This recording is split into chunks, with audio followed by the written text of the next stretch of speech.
Et si tout le thème central du Coran, son message le plus profond, pouvait en fait se résumer à un seul et unique verset? C'est le pari un peu fou qu'on se lance aujourd'hui. Ensemble, on va plonger au cœur du texte pour décortiquer une phrase clé et voir ce qu'elle a vraiment dans le ventre. Alors la question paraît immense et elle l'est. Le Coran, ça parle de tout, de lois, d'histoire, de prophètes, de morale.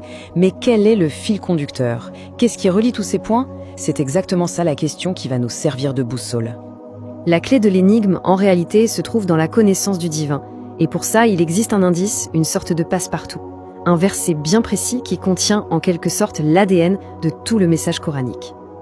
Le voici, notre fameux indice, notre pièce à conviction. Ce verset, on le connaît, on l'a souvent entendu, mais sa traduction habituelle ne liront pas justice, mais alors pas du tout. La richesse de ce verset est juste incroyable. Allez, c'est parti, on se lance dans le décodage. En fait, ce verset, il est construit très logiquement en deux parties. La première, c'est l'affirmation. Il n'y a qu'un seul ilah. Et la deuxième, c'est la justification, le pourquoi. Pour tout comprendre, on va devoir analyser chaque morceau séparément. Bon, première étape de notre enquête, on sort la loupe et on se penche sur ce mot « illah ». Pour saisir la portée de « il n'y a pas d'illah sauf lui », il faut absolument creuser le sens originel de ce terme. Si on traduit juste par Dieu, on passe à côté de l'essentiel. C'est bien plus riche que ça. À l'époque où le Coran a été révélé, le mot « illah » portait en lui 4 idées. 4 concepts qui s'emboîtent les uns dans les autres pour former une image complète et puissante. Et les voici ces 4 piliers. Adoration, stupéfaction, mystère et nostalgie. Ce qui est crucial de comprendre, c'est que ce n'est pas l'un ou l'autre, non. Un ilah, c'est un être qui suscite ces 4 sentiments en même temps. Regardons ça d'un peu plus près. Rien que pour l'adoration, la définition est fascinante. Ce n'est pas juste une soumission craintive, non. C'est un amour tellement, tellement profond qu'il est comme un oiseau qui vole avec 2 ailes. D'un côté, l'espoir immense d'être à la hauteur de cet amour, et de l'autre, la crainte de le perdre, de ne plus en être digne.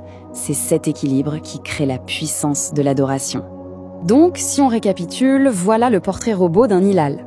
C'est l'unique être capable de provoquer simultanément toutes ces réactions, un amour qui nous dépasse, une admiration qui nous laisse sans voix, un mystère qu'on ne pourra jamais percer, et ce sentiment étrange, ce manque, cette nostalgie d'un retour à la source.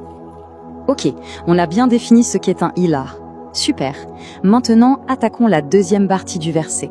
Pourquoi Allah est-il le seul à pouvoir porter ce titre? La réponse, elle est cachée dans l'expression « al-asma al-husna ». Et là encore, attention au piège de la traduction littérale. Asma, ça ne veut pas juste dire nom comme des étiquettes. Ça désigne plutôt des qualités, des attributs en action, des fonctions.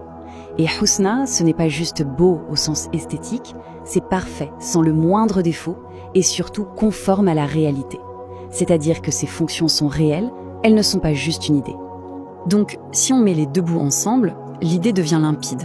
Le verset nous explique que le divin possède des fonctions, des manières d'agir qui sont à la fois parfaites dans leur essence et en totale adéquation avec qui il est vraiment.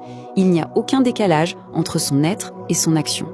Ça y est, on a toutes les pièces du puzzle. D'un côté, on a la définition complète de ce qu'est un ilah. De l'autre, on a la raison profonde de son unicité. Il ne reste plus qu'à assembler le tout, et le message central va apparaître. Et voilà, le verset dans toute sa splendeur. Ce n'est plus seulement une affirmation de foi, c'est une démonstration d'une logique implacable. Allah est le seul ilah possible, pas juste parce que c'est écrit, mais parce que lui seul possède ces fonctions parfaites, qui sont la cause directe de l'adoration, de la stupéfaction, du mystère et de la nostalgie. La boucle est bouclée. Le problème, c'est que quand on passe à côté de cette logique, on tombe dans un piège vieux comme le monde, celui de se représenter le divin à notre propre image. On lui projette nos faiblesses, nos doutes, nos limites d'humain. Et c'est là que le Coran opère un renversement de perspective, mais total. Ce n'est pas le divin qui est à l'image de l'humain, c'est l'inverse. C'est l'humain qui porte en lui un reflet, une étincelle des attributs divins, et dont le but est précisément de polir ce reflet. Tout est retourné. Toute cette analyse nous ramène à l'un des 4 sens du mot ilah, vous vous souvenez? La nostalgie. Eh bien, ce concept, il n'est pas là par hasard. Il donne un sens profond à notre existence et la transforme en un véritable voyage. Selon cette vision, la vie n'est donc pas une errance sans but. C'est un chemin de retour, un retour à l'origine.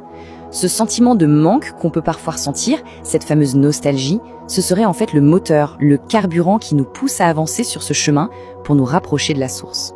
Et nous avons donc notre réponse finale. Le thème central, le cœur du réacteur du Coran, c'est la connaissance du divin. Mais attention, pas une connaissance froide, intellectuelle, juste pour savoir. Non, c'est une connaissance qui n'a qu'un seul objectif, nourrir un amour.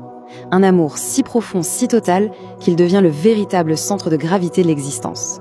Tout ceci nous laisse avec une dernière question, et pas des moindres. Si la vie est vraiment ce grand voyage de retour, motivé par cette nostalgie originelle, alors, comment on s'y retrouve? Quelle est la carte, quelle est la boussole pour ce long pèlerinage? Voilà une bonne question sur laquelle méditer.